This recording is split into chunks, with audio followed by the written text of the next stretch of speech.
Hello everyone, this is Abigail Barella with Sparkle and Shine Guidance, and today I'm talking to you about the Astrological New Year. The spring equinox happens once a year. We get done, right now we're wrapping up those last degrees of Pisces, the sun moving through Pisces. Hi Marin! And we are preparing for takeoff with that Aries sun moving in. So this is exact March 20th. And then the next day, March 21st, we have a new moon, a really powerful new moon in Aries. So we are really getting initiated into this Aries energy. If you have been feeling like, when are things going to change, or whatever you've been feeling, it's about to all change. So I highly recommend, wherever in your life you've been really feeling like it's time to make some changes, it's time to act in a different way, it's time to move forward in a certain way, like, do not wait any longer. This is the time to move forward. This is the time to make a new decision. This is the time to start something new. And it's really important to understand the bigger context of the cycles that are ending and beginning at this time. So we just had Saturn now newly into Pisces. I have a whole video on that goes house by house. It's going to be happening for the next about 3 years. So definitely check out that video. So there's that cycle that just ended and now is beginning. We have Pluto in the last minutes of the 29th degree of Capricorn doing its thing. And if you want to look around at like all the freakouts about the banks and the inbox of my messages that are coming in, that I'm just like, yeah, it's like, we know certain things aren't sustainable. That's not changing. Kind of just sweep a lot of things under the rug. And Pluto has this way of bringing those things up from under the rug and showing them and putting them in our face. So Pluto is doing its last little thing in Capricorn, which it has been in since 2008. Yay! So since 2008, so if you can remember the financial crisis that we are in 2008, we're having a mirror reflection of that. We're having a little like test time in that area. So, that's what's happening. And then Pluto is going to move into Aquarius for quite a while.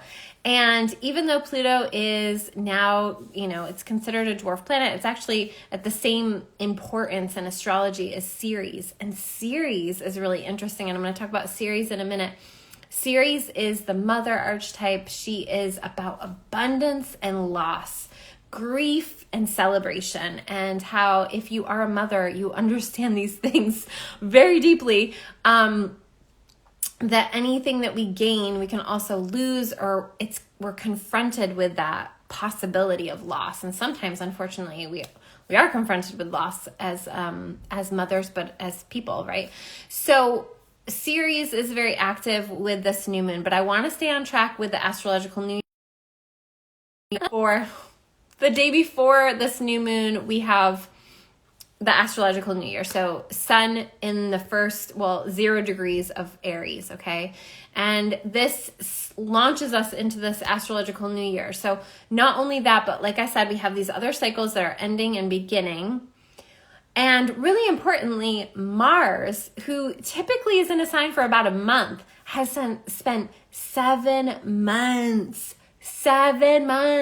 in Gemini, causing chaos, indecision, analysis paralysis, like really a lot of different dramatic things. And we have to understand that this cycle is coming to a close, and it will be happening, I have the date, I think it's March 25th, pretty sure that's the date. But it's basically been in Gemini since August 20th.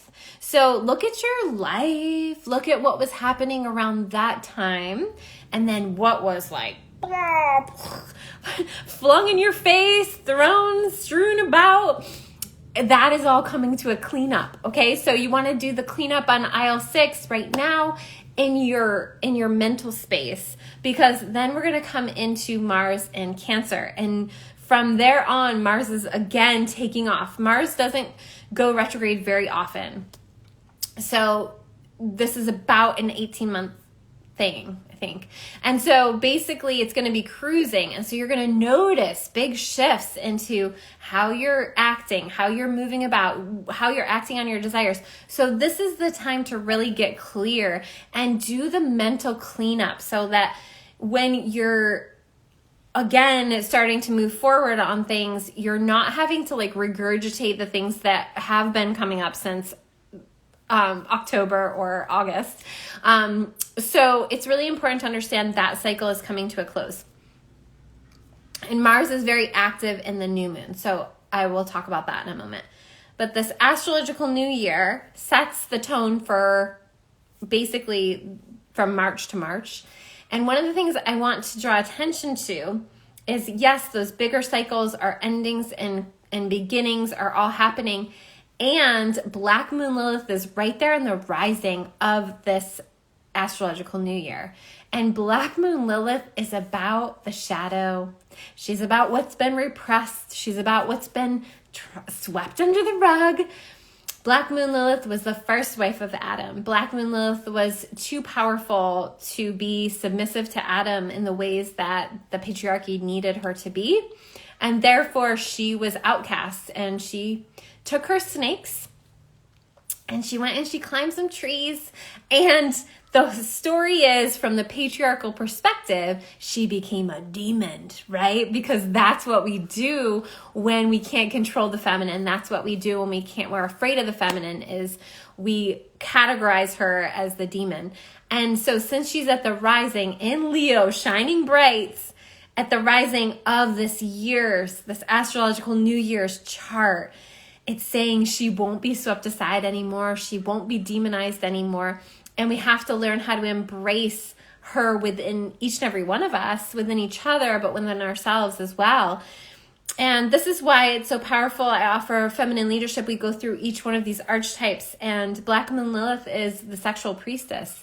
And she has to do with our sexual power, but when we get really real and we can destigmatize and take out the shame and take out the guilt and take out the whatever junk is in there, when we can get really real about our sexual energy, we understand that sexual energy is a very pure energy. Sexual energy is our chi at its most purest form, but it's been manipulated. It's been shamed upon. It's been ridiculed. It's been all of these things since the inception of the church, and since the inception of colonization, since the inception of, I'm not going to talk about, the rule of things, but, the Vatican and all these things. So it's really important to understand the history of these things, because for those of you that, I come from an Irish background, part Irish background, and I don't celebrate St. Patrick's Day, because to me, St. Patrick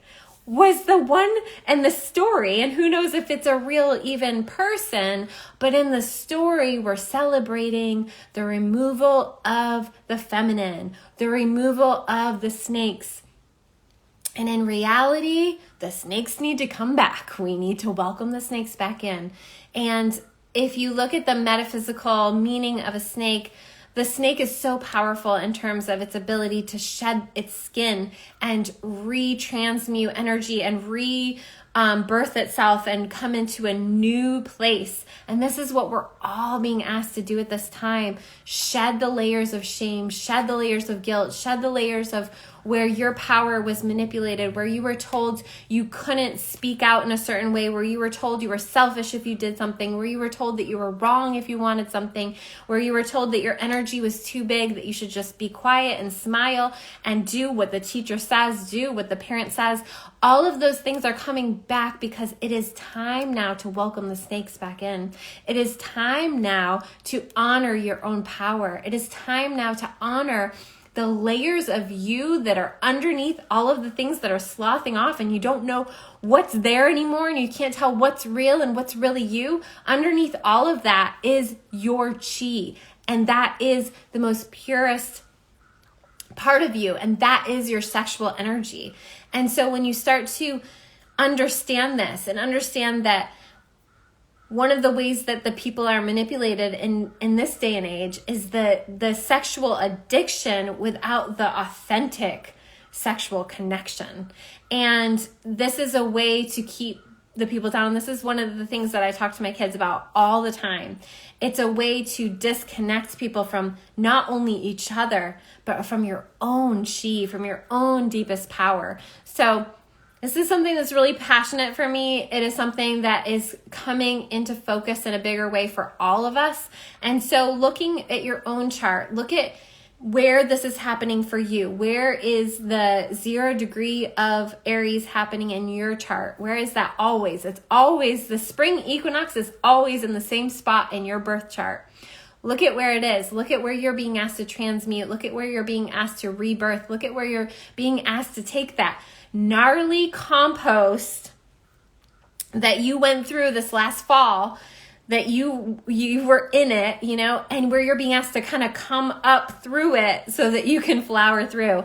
And it's a really powerful process. And so can you honor that? Can you honor what you've been through? Can you honor where you are now? And can you really give yourself the permission to dream again, to have big energy again, to show yourself again, to not hide from your purpose, not hide from your path. Things went wrong. Things didn't work out in certain ways for you. Things that you thought were going to happen didn't happen. Things that you thought were a no-brainer didn't happen, but there was a purpose. You were being redirected. You were being reassigned. And it's really important to understand that and to really come into the spring with a new mindset, with a new understanding of what is on assignment for you now, where you're meant to move now, where you're meant to go now, and where you are afraid and you're holding back from moving forward because of the things that happened in the past. Those are over. It's done. And now it's time to get back out there again. Shine your light again. So one of the ways that I'm celebrating this Astrological New Year is I have a sale that is 30% off for this week until March 23rd when Pluto moves into Aquarius. And so that link is in my profile. All the information is in my story. And if you want to work with me, this is a really beautiful time to do so. So I want to honor that, and I want to extend this special offer to you all because it's such a powerful time to get in there and work with your chart and work with where the archetypes of your chart are living within you and what's being activated and what's asking for your attention so that you can move forward. So this Astrological New Year is really big. It's bigger than most. If you can't feel that, it's okay, but it's there. And then the day after, we are moving into the new moon in Aries, and we're going to have 2 of those. So we're going to have one that's a new moon in Aries on March 21st. And then we're going to have an eclipse, a solar eclipse in Aries. We are moving into a new, not only all those other things that we're moving into, we are moving into a new eclipse cycle. We are moving into we're not there yet, but we're starting that energy because we have the eclipses in Aries and Scorpio next month, the first one next month, and then into the next month. So basically, this new moon takes us through, and then the next new moon that we have is actually a solar eclipse in the 29th degree of Aries. So we're really having a lot of Aries energy. We also have Chiron in Aries. We have Vesta in Aries. We have Jupiter in Aries. We have Mercury in Aries. It's a lot of intense energy. You know, Aries is like the volcano energy. It's like our aura. It's like the will to live, the fight, you know, and it can be, you know, at its lower aspect, the god of war rules Aries. So it's really important to choose your actions wisely, choose your words wisely, and really focus on yourself. It's okay to focus on yourself right now. And if we're trying to do too much out with each other and helping each other and doing too much of that, it's always got to be balanced, right? But if we're doing too much of that, we're going to end up projecting, we're going to end up fighting, we're going to end up arguing. So really do take the time to focus on yourself. So we have that new moon on the 21st, really activating our ability to process and move forward. It squares Mars in Gemini, And Mars and Gemini, as I just said, has just gone through the 7-month journey. So it's like wrapping that up. Like this new moon is taking all of what you just went through and then like setting new intention, really moving forward into a new cycle. The other thing that's interesting is that we have Ceres, who I mentioned earlier. Ceres is the mother archetype. She has to do with abundance and loss. She has to do with grief and blessings and all of these things, like the whole, like the spectrum of the human experience, right? And she is exactly opposed. She's retrograde, and she's exactly opposed over there in Libra. And so this is the balance, right? Because we're going to have this new moon on the 21st in Aries, and then we'll have the full moon in Libra. And so it's really important to understand that Libra is asking us, where Aries is all about like me and the self and that fire and that like will to live and the fight to live and all of those things. Libra is about that balance and rebalancing and looking at what someone else has to like share with us and where we can learn and where we can gain information. And it's about equality and it's about balance. And so we need to really understand that Ceres is a big part of this new moon, because she's asking us, where is the rebalance needing to happen within us that we maybe went too far in some direction, and now it's asking us to balance back out. It's about that abundance and loss energy.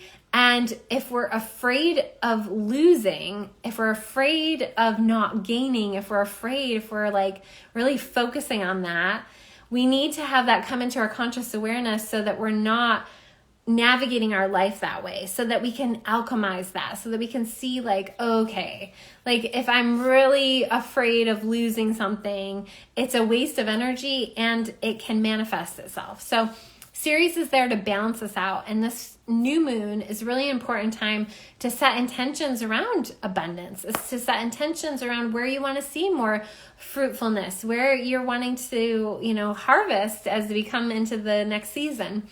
It is a great time to plant your garden, or a great time to do something. I mean, not depending on where you live, not everybody, but sow some seeds, literally, like get your hands on the earth. It's a great time to do that. And because there is so much fiery energy, it's good to balance that out with some earthiness. So that is the new moon. And so as we kind of understand it, it's the preparation for the eclipse season that we'll be moving into. It's the preparation for the new cycle that we're moving into in terms of Pluto in Aquarius and Mars moving out of Gemini. So it's a really important time to understand where you are being asked to start in a new direction. Again, I'm talking about like that snake skin, like shedding the old layers, shedding the old personas, shedding the old masks and distractions that you have been under or been falling prey to. And to really honor your own medicine and honor what you came here to share with the world, with yourself, with your family, and really come back to that core essence of who you are. And from that place, the intentions just come. The intentions just move through. So as you're moving closer to this next week, so depending on when you're listening to this, as you're getting closer to that time, it's a great time now to journal, process, clear, get the healing work, set up a chart reading with me, because we really want to clear as much of the debris. It's like that spring cleaning time. We want to clear those things out so that we're ready to just go. And that is all I have to say. Feminine Leadership starts on March 24th. If you don't know anything about it, check out the link in my profile to learn more and see if it's the right place for you to learn about your birth chart, to learn about the archetypes. We go through each of the 13 archetypes. We include Ceres and Black Moon Lilith, who are very active in this chart. And it's a really powerful process. It's a transformational journey where you come in and you start to dialogue with different parts of yourself that have maybe been suppressed or maybe been set aside or divorced, and we bring them back in for your own power, for your own chi, for your own personal expression. And it's a 3-month journey with me. We go from March to June, and I hope that you'll consider joining. And that's it. Have a beautiful rest of your day and take good care of yourselves.